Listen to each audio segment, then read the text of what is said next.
Okay, Dad, today is Wednesday, July 24th. And I'm going to throw maybe a curveball to start things off. We had a user ask a question. He said he was watching some of our videos and he said, "Yeah, World War III is unavoidable, but what does your dad know about UFOs?" I said, "Okay, I'll ask him." So asking the I real know questions here. I know nothing about UFOs. You You know know, something about them. I know that it means unidentified flying objects. That's about it. All right, I'll take a I'll, step. okay, We'll, I'll we'll just make be it honest bigger. with you. For whatever reason, I've just never had an interest in UFOs. I say, maybe I don't know. Even if it turned out to be real, I just wouldn't be interested. For some reason, that's just is an issue that has never attracted the slightest bit of interest on my part. So I'm sorry. I Okay. have nothing to say about UFOs. Well, I I'm guess it sorry to depends the listener. on. I apologize to the listener. That's just Well, I mean, I guess if it depends on what kind of proof that the UFO is real. If you see a little green man walk off of the spaceship, then you'd be a bit more excited, right? You'd find that interesting. yeah. I don't know. Well, it's probably not a good time because if he comes out and they say, "Take me to your leader," it might Yeah, be say like, it. "Come back in 7 months, guys. Right, Let's exactly. hold on right now." Exactly. It just seems like things that are happening on this planet are so wild. It would just be sort of another crazy element in the mix. But yeah, I don't know. Like the UFO, the little green man would be down there as number four is weird phenomena that are happening now. Okay, then what would you put as the top three weird phenomena happening right now? If we want to do a recap. Yeah, well, I guess it would have to be what's going on in the White House. The dementia presidents, and then the DEI presidential candidate. Yeah, it is so wild. Just when I think about, I don't want to dive too deep into politics because I know politics it could be quite divisive and emotional, and it can get inflamed. But you can't not talk about it, especially when you're talking about geopolitics and what's happening in the Yeah. world right now. So, okay, well, before we dive into geopolitics, just to do credence for this listener's question, do you believe in aliens? Do I believe in them? Well, do I believe there are any aliens like orbiting the Earth or on this Earth? I would Just say, aliens. okay, just aliens, extraterrestrial intelligence somewhere in the universe. I think that is very possible. Just put it that way.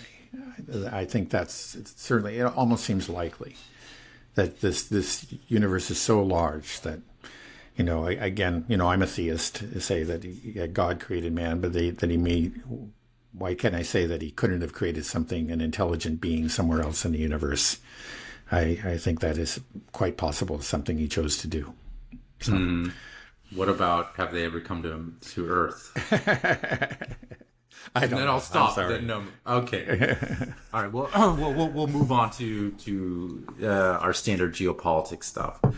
So maybe we can just segue directly into what's happening in Ukraine because we haven't been talking about it. We've been focusing so much on what's happening in the White House here and domestic politics, and I think we're kind of forgetting about Gaza and Ukraine. But these conflicts are ongoing and they're Yeah. developing rapidly, and the genocide is continuing in Gaza.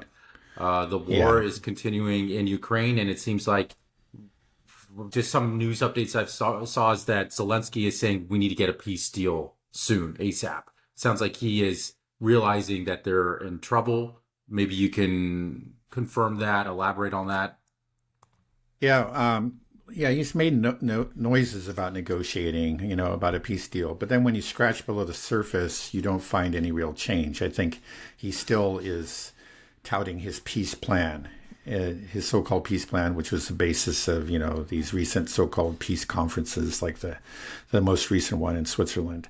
But the peace plan is essentially a demand for unconditional surrender on the part of the Russians.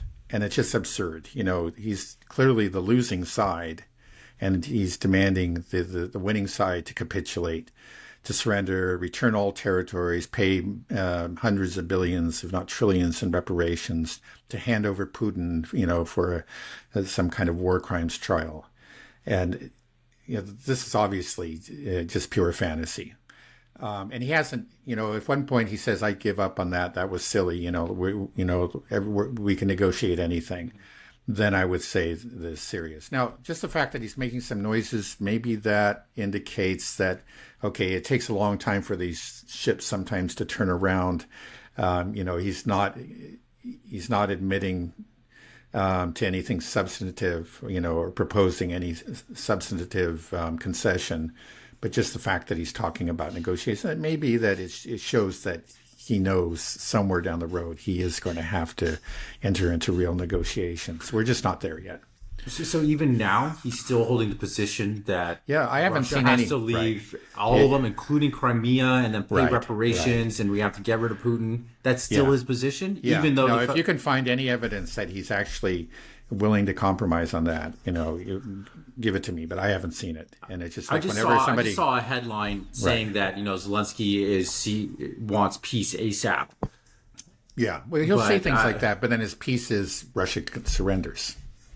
Yeah, that's not peace. They're just so far apart that there's really nothing. I don't see any negotiations whatsoever in the near future, unless the front collapses entirely. It is beginning to collapse, and if there's just a real dramatic collapse, and then all of a sudden, the floodgates open and the Russian forces drive to the Dnieper, then we may see something. But I think in the meantime, we're not going to see anything. Do you think Zelensky's just delusional, or that's what his high-level aides told Time magazine last fall. The guy's delusional. I don't think he really understands what's going on. Time magazine published that? That his aides saying that he's delusional? Yeah, again, quoting his aides who work with him closely. He says you can't tell him. You can't, he doesn't want to hear about what's really happening on the front. He still seems to believe that they just need a few more Leopard tanks and F-16s, and then they can drive all the way to the Sea of Azov, and then the Russians will surrender or something. Wow. Obviously there's been a shift of opinion within Ukraine. There was some poll that came out that got a lot of attention that said 44% of Ukrainians are willing to support negotiations. Now, which is a significant increase from before. Now, when you look at, what they mean by that, though, it's not quite so encouraging. Still 55% of Ukrainians think that Ukraine should demand, return of all the territory, should not, accept anything less. They get Crimea and everything back, right? That's 55%. So some of those 44% that are say that they favor negotiations clearly are, say negotiations meaning, maybe the way that Zelensky understands, and we just tell the Russians, give it all back, right? But there has been a shift in opinion still, because if there is something like, I believe it's now 32% of Ukrainians are in favor of surrendering or, conceding some territory. And actually, I'd like to point out, and that is an increase from the past. That like back in 2022 was 20%. I think actually 10%, and then like 2023 20%. So it's a fairly significant shift. It's still a minority.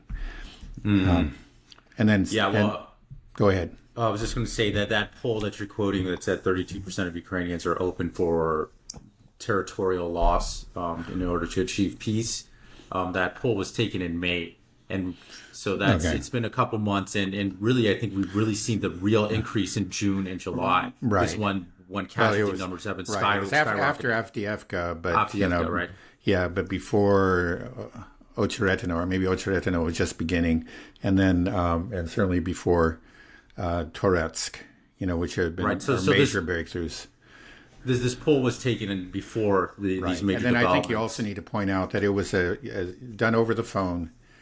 And if you're living in Ukraine and somebody calls you up and asks you what you think about whether or not you think it's acceptable to concede this territory to the Russians, I think a lot of people are going to have second thoughts, like I better just lie for because sure, who knows? for sure, right? Even if they call me here in the States, I'm a little, sketched out. I think it's quite possible that actually the public sentiment for conceding territory is much stronger than we just can't know. We can't know for sure. Yeah.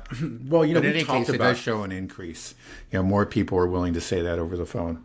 Right, so that's that's definitely an encouraging sign. But it's just an example of just how desperate things are getting. We've talked before about how we see all these videos of the what are they called, the Ukrainian secret police? I forget the. I think it's the TCC. Yeah, it's not actually the secret police. There's a special department that has the job of press ganging people into the service. They forcibly conscripting them. Right. Anyways, we've seen a lot of those videos of them pulling people off the streets, taking them out of cafes and buses, out of their homes. And there was a video that once came out a week ago or so of a woman, a wife of somebody that was press gang, that was conscripted, that set herself on fire in front of self-immolated, in front of the recruitment office in just protest. That shows you the level of just how upset people are. If women are setting themselves on fire because you're taking their husbands or their sons to die, that it's bad. Right. And so I feel like you can be pretty delusional like Zelensky, but it's gotta eventually he's gonna have a problem. He has a problem in his hand. He's gonna get overthrown. It can't go on much longer. People are desperate and in a bad situation right now. So yeah, it's scary just to think about something like that. If someone's self-immolating. Right. But it's crazy just thinking. We have quite the gang, quite the crew. There we got Zelensky, who is delusional, as admitted by his own aides, and we got Netanyahu, who's this bloodthirsty war criminal committing a genocide, and then we got Biden, who is has dementia, doesn't know where he is, can't put his pants on. Like this is kind of the symbol of the West, right? And this is actually it's very worrying. It's actually Biden said that his decision to drop out of the race frees him up to focus on the most important issues, which are the Middle East and Ukraine. Dealing with his delusional dementia guys very now. So last time you expressed concerns about what Biden might do, I think we ought to be very concerned. He thinks that this is, I guess, where he's going to establish his legacy. Yeah.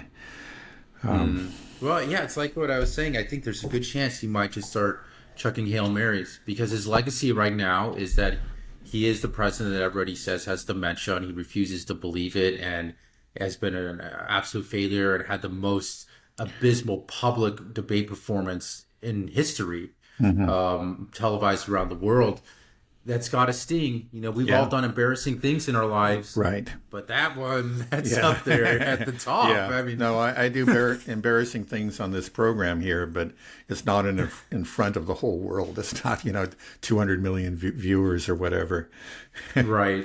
And everybody's, making memes and talking about you pooping your pants and you're supposed to be the most powerful man in the world. It's, that might make somebody snap. And especially if your mind's not that strong already, he might try to really escalate things. So it is scary. So I don't want to just go into too much speculation, but I'll turn it over a bit to Kamala Harris just a bit, because if she does take over, there have been talks that she would be probably no changes on the Ukraine-Russia front, maybe just as hawkish, who knows, maybe even more. But people have been saying that she might be better in the Middle East, that she might express more sympathies for the Palestinians and might actually do something to end the conflict there. Do you think that's possible? What are your thoughts on that? It's possible because, again, there is, a minority of Democrats, but a significant minority that is very upset about what's happening in Palestine. And so there is some pressure from the base, right, on Democratic candidates. No, you see that with Biden, though. It's just not clear that she's going to be any different from Biden. An example is that she chose not to attend the speech that Netanyahu is going to be giving to the Congress. But Biden made the same choice. Yet they're going to meet him in private afterwards. And I think it's more of the same. It's just these gestures to show that you're concerned or whatever, or that no change in substance. Now, it's true that I think she gave one speech where maybe it was a couple of months ago, 3 months ago or something, where she did express some concern for the Palestinians or whatever. But Biden's done the same thing. And then, all in all, I think it's clear that she's very much in the Zionist camp. Now, there is a potential, again, sometimes we don't find out until people really take the reins of power. But again, she will be up against the same forces. I don't think she's going to be a particularly strong president. I was just reading recently that Obama actually wanted to tilt a little bit more towards the Palestinians during his 2 terms. And occasionally he made some gestures or whatever. But in the end, he just stayed solidly within the Zionist camp because he just found he couldn't defeat him. And he wanted to be reelected and get other legislation through, so he didn't fight him. I think we're going to find the same thing with Kamala Harris. It's not clear that she really even has any real concerns about the Palestinians. There's the occasional gesture, but again, you find that with Biden too. It's crazy that nobody does anything for the Palestinians. That they just the settlements in the West Bank. There's over 700,000 settlements now. Those settlers living in the West Bank illegally, and the UN and the ICG rule over and over again that these are illegal settlements and they have to leave and evacuate. And nobody does anything. They just let it keep going. It's been going on and on. And again, there's been a lot of wringing of hands, especially in Europe. Oh, we're concerned about this, but they never do anything. And they kind of wish that it didn't happen, but in the end, they're more concerned about being accused of being anti-Semites or, running afoul of the United States and the various laws. But if you don't enforce something like this, then you lose credibility as an institution, right? It's just like what we're seeing with things like the. Well, it shows, it shows the absolute hollowness, really, of a lot of these European Western institutions, and of it also shows the emptiness of the promises, the falseness of their values, because again, they're doing these things. They clearly undercut these things, the values that they claim to hold dear, both in Palestine and in Ukraine. I mean, it's just like when we have some actual Nazis, then they look the other way. When we have an actual genocide, then we just we wring our hands a bit and then keep on sending them money. Could any other country get away with that? Like any neighbor, what's the point of what's the point of these rulings? The UN, if you can just, why aren't they enforced? Well, do they have no power to enforce them? Well, they really don't. Like these ICJ rulings, I wouldn't say that they're meaningless, but it comes down to sovereign nations and then even supranational organizations like the EU to actually enforce them, to impose economic sanctions, for example. But what it does, these rulings actually just kind of give countries a license to do that. They can say we're just simply enforcing international law. It provides them with some cover. And, rather than, of course, the Israelis and others are going to scream that you're anti-Semites, but it just makes it easier for them to take some real steps. Now, it's not clear that anybody will, but it does help the, let's say, the cause of the Palestinian cause. Mm-hmm. Who are most of these settlers? Are they mostly? They're often people that are doing the birthright claim, right? Are they? I think a lot of them. I know that in the past, a lot of them came from the U.S. Yeah, a very high proportion of them. What kind of person would you have to be somebody that leaves your home in Europe or the U.S., Australia, go over there, and do they actually just what's the process of them taking a home in the West Bank? We've both been in the West Bank, right. and we've seen these settlement camps, or they're much more than camps. They're like sort of settlement towns, villages, gated communities, like gated communities. Or they do it even within. They'll take over within Jerusalem proper or within Hebron. Right. They'll just take over a building in Hebron, and then they get guards around it and barbed wire, and they're just in the middle. One thing is like the army Hebron. always comes to their aid.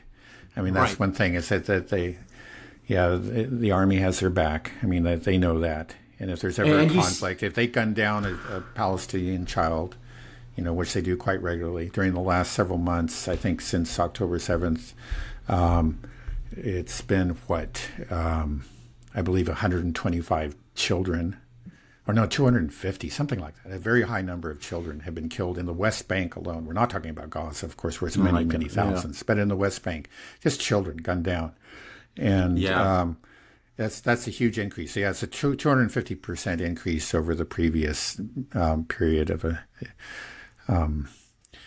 but nobody pays the price. At the worst, somebody gets a slap on the wrist. Occasionally, especially when there's a lot of international attention, somebody gets arrested, maybe he's put in jail. But then when the focus shifts elsewhere, he's let out of jail like 2 weeks later. I mean, that's what happens. Everybody knows it. So they act with impunity. Now, in the West Bank and you do have these ideological settlers, and some of those are the ones that engage in direct violence and seize property and cut down olive trees and do all those horrible things. But then there are a lot of people living in the West Bank who are not particularly ideological. They're secular Jews who are just looking for cheaper housing. And that's what they find. It's often economically motivated, the moves into the West Bank. You get these gated communities, and it's actually, Israel is a fairly small country, so it's actually, not a particularly long commute to wherever you've been working. And it, it's just like moving to an American suburb.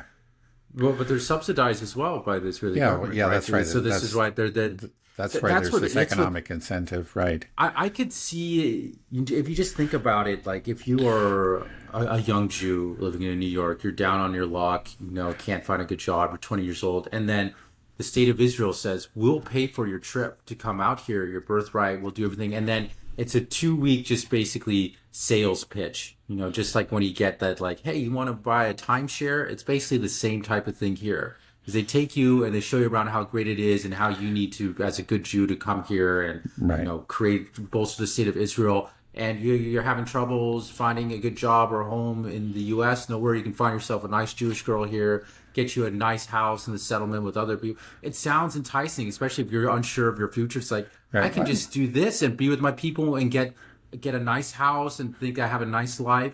Right. I completely understand the appeal. I'm sure. Yeah, I'm sure that there are a lot of cases like that, but there are also the committed zealots, who are just saying that this is Judea and Samaria, we have to be. This is the land God gave us, and we're going to take it back. That's our duty as Jews to go do that, and you find that too. That's not at all unusual. Right. Yeah, I'm sure you've seen some crazy things while you were in the West Bank. There were nothing popping off when I was there, but some of the worst places I visited was Hebron. Yeah, that was awful. I think that was just like a heart of darkness. So just so like I remember going down a street in Hebron, and they have wire netting over the alleyways. Right. And it's because the people are living on the top. These are Jewish settlers. And they throw trash and stuff on top of the Palestinians while they're there. Right. Not that they throw acid. They throw acid as well. I saw kids with their skin melted because they would throw whatever. Yeah. And then, like we were saying before, they'll bring an armored car with military men. And then these little, Jewish settler kids will come out and they go in there and they take them to their school. And like it's crazy. And what that where they're living, that used to be a Palestinian family that lived there a year ago, 2 years ago. They literally this is what I'm wondering. What is the process? They just go in and kick them out. They wait till they leave. I know they use some type of legal loopholes or whatever as well. They'll try to give them some eviction notice that's saying like, this isn't your land. You're not even allowed to be here. Right. You know? Yeah, there will sometimes be a veneer of let's say, legality. They'll dig back in the records and then claim to have found some problem with a deed registered in 1923 or something. I mean, it's quite seriously. If you dig long enough, you can always find some I that wasn't dotted or some T that wasn't crossed. So, quite often. Other times there isn't even a veneer of legality. I mean, how can there be for shooting down an 8-year-old kid or whatever? But, it doesn't matter. Right. Yeah, and the main street of Hebron as well, people should know, you can't, if you're an Arab, you're not allowed to walk down it. They stop you, and I had to produce my passport to show that I was American, and I can walk down the street, and there are, IDF everywhere. Right. And the Arabs can't even walk down the main street of their own city. It's I remember. And then there's a giant menorah on top as well of the hill, so every day when they look up, they can see, the menorah and like, oh, we're coming to take your city. And they are. It's crazy. No, I found that experience very chilling, and I'm never going to forget it. The time that I spent in Hebron. There were a lot of, very memorable experiences that I had there, but that was particularly horrifying. And I just remember having the experience after being there for, in occupied Palestine for several days. I looked up and saw, an Israeli flag, the Star of David. And I just remember experiencing this chill, this sense of horror, because I was beginning to see it the way the Palestinians see it. I knew what it meant. It meant that your persecutors, the conquering army was there in your neighborhood, and they were going to go for you next. That's what it meant. Yeah, it was a very eye-opening trip for me as well. I wasn't going there with really. The reason I went is because my grandparents, your parents, helped fund it. I was living in China. I had no money and I needed to do a visa run, and they offered to pay. I'm like, sure. I didn't know what to expect at all. Right. And I left it just completely changed. After being there. I knew. I had read things and I understood. I was sympathetic to the Palestinians, and I believed that they had been treated very badly. But I just didn't realize how awful it was, and just the very sadism of, that you see on display in places like Hebron. But in many places in the West Bank, and worst of all in Gaza. We never even got into Gaza. I think I saw it off in the distance, but we never got to Gaza. Yeah, I did as well. And it was already bad then. I mean, I think that's something that we need to keep in mind. We see the deliberate effort to starve Palestinians now. And many of them are starving at this point. But that goes back. I mean, that didn't start on October 8th. That goes back all the way to at least 2006 when Hamas won the election. They have been restricting, supplies, food. The Israeli officials jokingly say putting them on a diet. It's not actually to the point of death, but where they're often hungry. And depriving them of medications and all kinds of things, toys and so on and so forth, just to make their lives miserable. They had been doing that for years and years. Now it's much worse. They ratcheted it up, and the restrictions are much more severe, to the point where there are Palestinians starving to death right now. But one thing I was just thinking, like one way to measure the deaths from war is you look at excess mortality. I think the excess mortality in Gaza had to be higher than normal because of the restrictions that they were living under. So it's going to be from actually already a high benchmark. I think that's just something to keep in mind. Yeah, it's just a nonstop horror story coming out of Gaza. Like the restrictions of not being able to get it, any medical supplies, no anesthesia. So these people that the hospitals aren't even operating, and then what they can operate on, we're talking about Civil War type of medicine now. There's no anesthesia, and it's on children, mostly children that are just been shredded. I heard some reports of just Israeli snipers, shooting toddlers, Palestinian toddlers, 2, 3, 4-year-olds. Snipers just for fun, pot shots, very accurate shots that had Right. these kids. It's like, how can we? It's amazing how we can just turn a blind eye to it. Yeah. And everybody does. Right. Yeah. Yeah, I don't know if it does good to keep on talking about these horror stories. Well, I think it's important to remind ourselves and everybody what's going on, because the focus really has shifted from Gaza to other, domestic issues and Ukraine and to a lesser extent. But the horror continues there. It does. The statistics, may not look quite so bad as they did before, but I think for reasons that we've discussed again, they just don't even have. The Gazan authorities just don't have the capacity to really record all the deaths that occur now because of the damage that's been done to the administrative and health infrastructure. But they continue, and you hear, every other day, another atrocity, another 25, 90 people killed, in a refugee camp or in a hospital or whatever. And it's amazing, again, how little attention it gets. And then again, we can contrast that to Ukraine. You have the that children's hospital that was hit, and that was immediately, Russians deliberately strike. There are just no ifs, ands, buts about it. And it went on and on and on. Again, like every single hospital in Gaza has been hit, and is at least partially destroyed. Most of them are completely destroyed. And last year, the Russians fired 4,000 missiles into Ukraine. Not a single hospital was hit. Now, one hospital was hit this year. It's possible it was a Russian missile, but you're telling me that they decided after hitting all this military infrastructure and energy infrastructure, they decided, hey, let's hit a children's hospital. I don't believe it. I'm just sorry. I think it's much more likely that it was, an air defense missile. And if it was a Russian missile, it was one that was deflected. But it happens day in and day out in Gaza, and most people never even hear a thing about it. It shows it's well beyond a double standard. I mean, it's just really extreme propaganda. Right. Yeah, and I have to also remind myself, I've only been to the West Bank, the occupied territories. Like I said, I've never been to Gaza, where that's the real bad stuff. When I was in the West Bank, it's been almost 15 years now.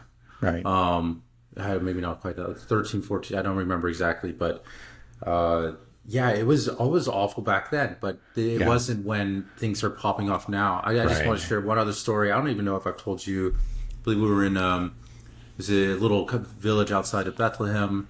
There's a Israeli settlement not too far away, and we visited this woman, and she told us her story about when these settlers came in, broke into her house, grabbed her son, put her son up against the wall, and shot him in the head right there in her own house. And she showed me the bullet hole in her house, and she's telling us the story, and then the interpreter, she's looking at me, and she's saying, like, I tell the story, but what's the point? What are you going to do? Yeah. And I was like, I'm only 22 years old. I can't pay my rent. I don't know what I can do. I can't do anything. The only thing I can do, well, I guess this is what I can do now that I'm older and here. We can talk about it. Right. But just think that's just so crazy that people live through this. Like, if you knew that happened in your community, where some people from another country that don't speak your language, and they come in here, break into your neighbor's house, grab their kid, and shoot him right there in the head for nothing, no reason. So there's occasionally, Palestinians lash out violently. Okay, they shouldn't. I think in the end it hurts their cause. But the let's amount be honest. If it was us, I might do it. You might do it. You just push to the point of the breaking. 100%. If they did that to your kid or anything like that, people need to have some empathy, try to understand what's going on. But then it's also just often we say things are nuanced, that everything's black and white, and everyone likes to say that with the Middle East. Oh, it's complex. Actually, this is the most unnuanced conflict we have. This is a really black and white thing. These people are living here. This is their land. They've been here for hundreds, thousands of years, some of them, generations back. And by this is their territory, recognized by all lines. We're not even talking about the 1967 Green Line or the Nakba, anything. We're talking about West Bank Palestinian territories. That this happens to them. That they have these soldiers come in and terrorize and make life difficult. Settlers coming in, killing people, whatever, stealing your homes. and everyone's like, "Oh, it's complicated." It's like, that's not complicated. Yeah, no, that's I agree. just wrong. Right. It's just Right. wrong. No, I've heard that, and maybe I even believed that one time a long time ago. But yeah, it's not complicated. Saying things are complicated, that sounds sophisticated. It means you're intellectually lazy. Yeah, right. That's what exactly. it means. Investigate, you find out it's not complicated. It is black and white, but it's the other way around. That's one thing that I learned. I think I fully woke up. I woke up to that fact about Palestine, a good probably 25, 30 years ago or something. But I still had this sense that, like, by and large, the U.S. was on the right side of all kinds of conflicts. And it was actually the Georgian War that really opened my eyes, because it was something that, first of all, your brother, lived in Georgia. And ahead of time, he said, the Georgian president is crazy. He's going to start a war.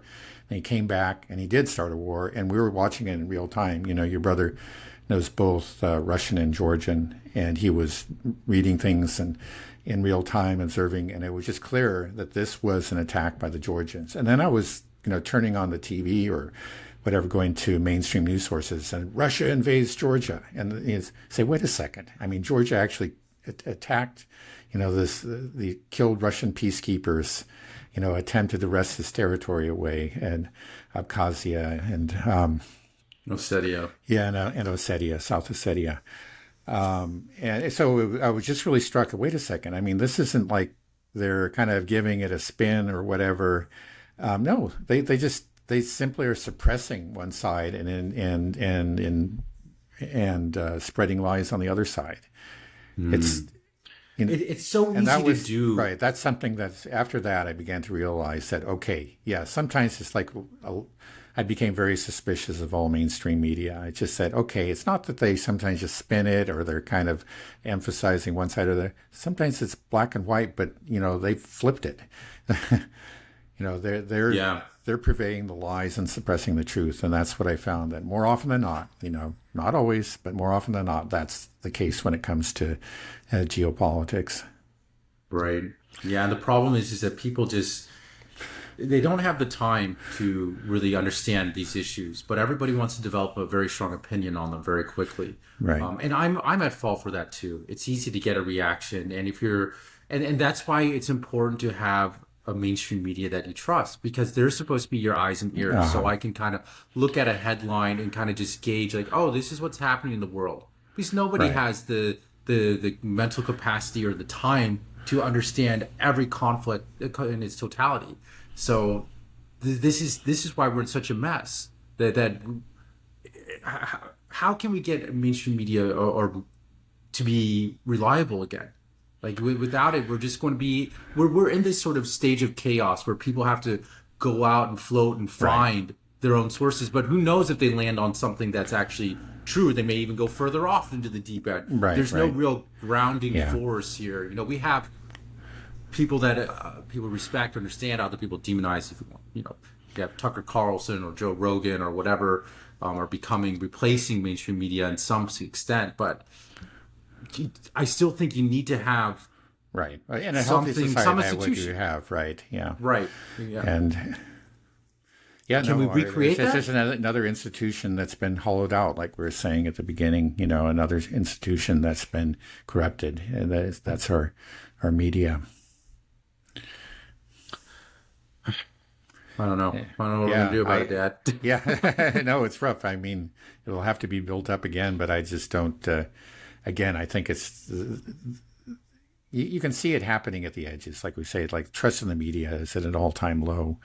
But there's still way too many people, including influential people, the people that actually run the country, that still trust the mainstream media.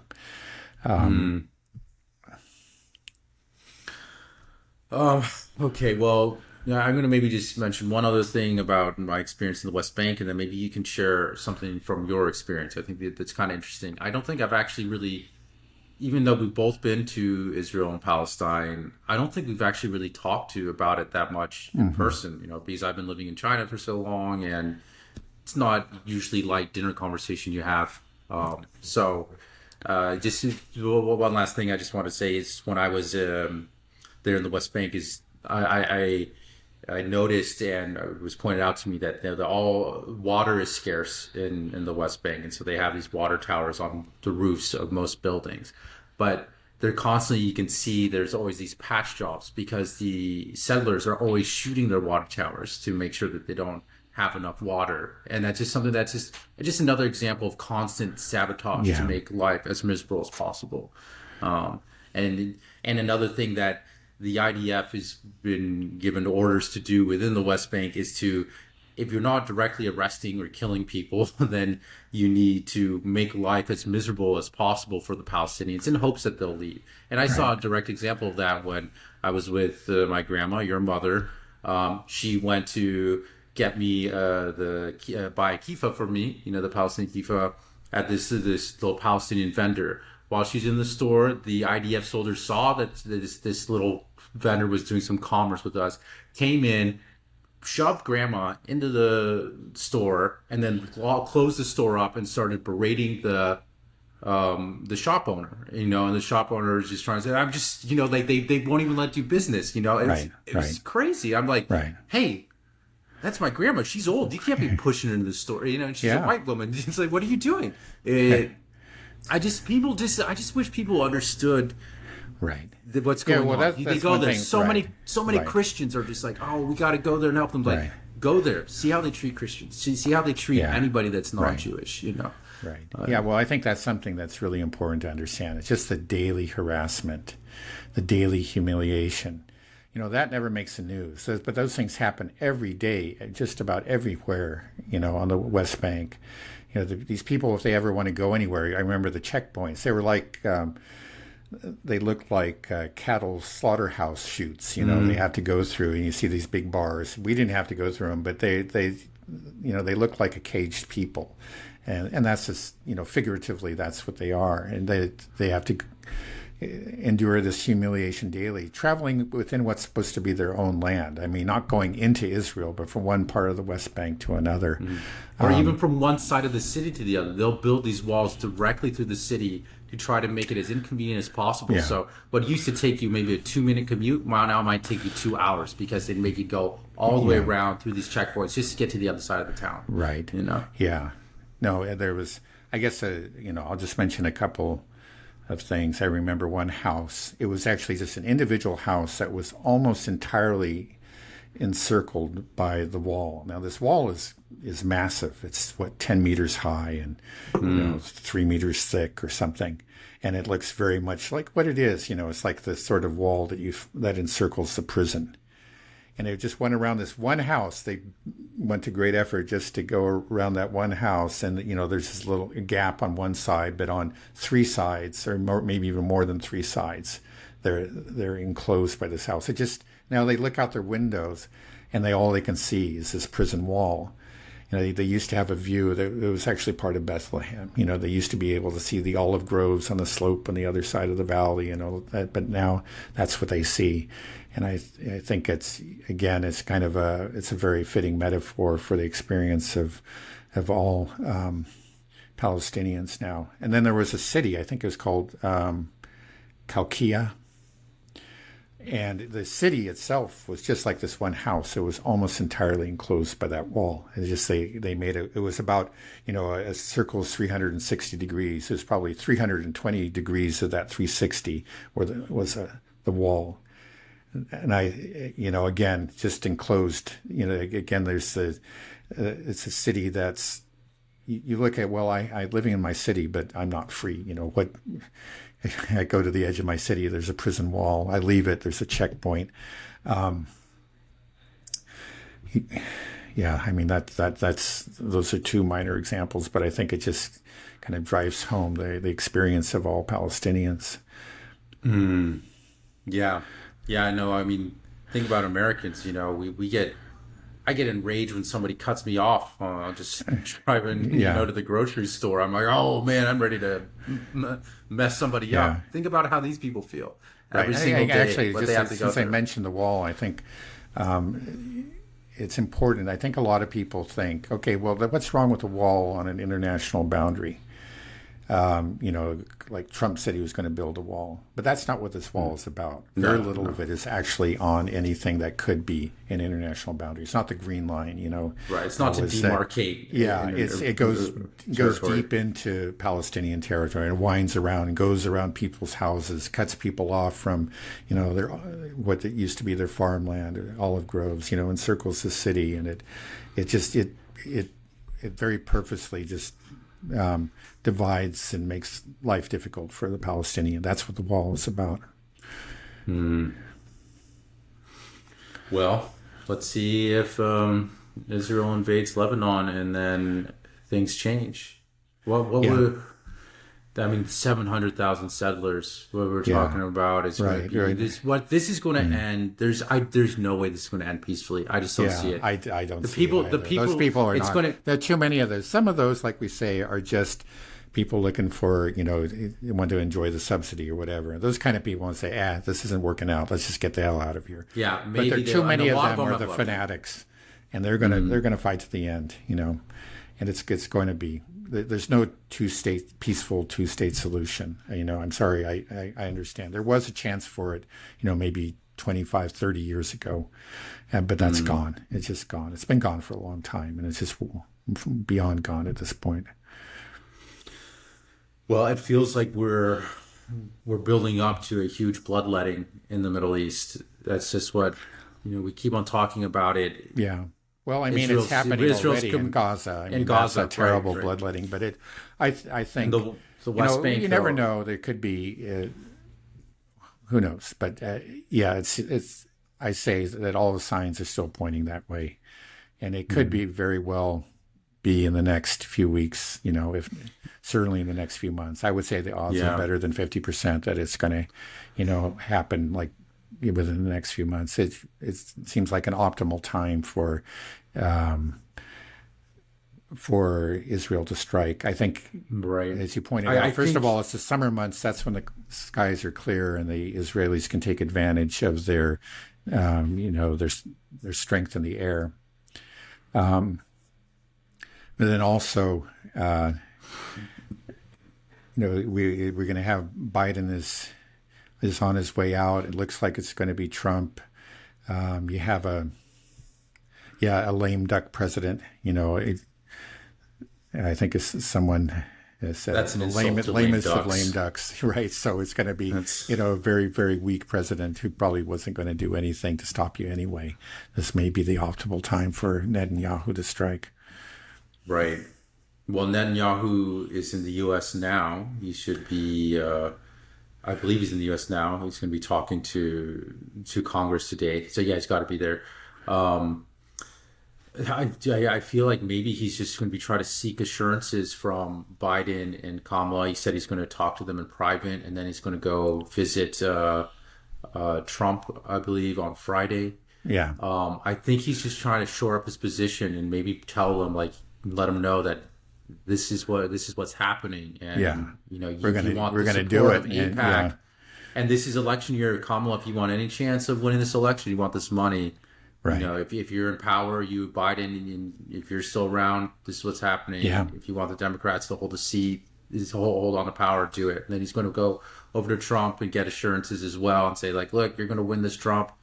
But if you want any help or support, to make sure you got it in the bag, you got to be supporting Israel. So I think this is what it is. He's going to be kind of prepping it up, and there's a lot of things that are just pointing to potentially even something even larger. And like you said, we got the lamest of lame duck presidents that might be trying to do whatever he can to salvage his legacy. Who knows if this could break off into something larger with Iran?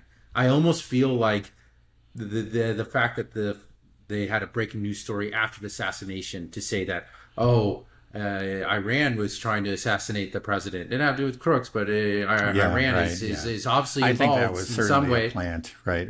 That could have So probably came from Assad. This is my theory. It's a conspiracy theory. It's just conjecture, but I feel like the idea was to assassinate Trump and to have pull off and then blame it on the Iranians and to start a war with Iran. That's what that's what makes it. Why else would he come up with this whole Iran assassination plot afterwards? Like, oh, it didn't work. We got to make sure. I think they saw it. Actually, it was an optimal time. Maybe it was something they were going to plant anyway. I mean, there's constant, just like there's sort of a constant misinformation, slander being generated against Russia, but also against Iran. I mean, this has been going on for decades. And I think they probably saw, well, let's strike when everybody's up in arms about this attempted assassination. Let's get them thinking about Iran.